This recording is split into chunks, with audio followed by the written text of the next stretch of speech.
Everglades National Park lies at the tip of the Florida peninsula, a long drive for many tourists.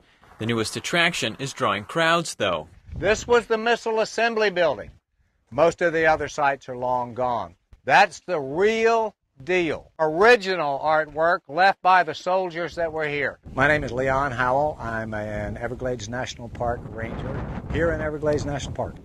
This spring, Everglades Park launched tours to what was once a highly restricted military base. This is the barn. This is where the missiles were stored. Every one of these barns was a launch site that had 3 launchers. Only the buildings remain after the base was closed and all missile equipment was removed in the 1970s. Other nearby missile sites have been dismantled and turned into a grocery store and a prison. Wayne Landry was a Nike missile technician. At night when the sirens would go off, we'd be down there 24 hours. We'd have to go down and I'd go to the, I'd go to the launch and control trailer and I'd sit in there with the headset on and listen to them track an airplane.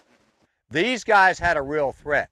Their radars and their defenses were tested by Cuban aircraft. Of course, the planes were in the air. Like he says, the planes are in the air, and we were just to back up the planes. If they couldn't get them down, then we took them down. But we never had to do anything. Many other former service members took the tour this spring.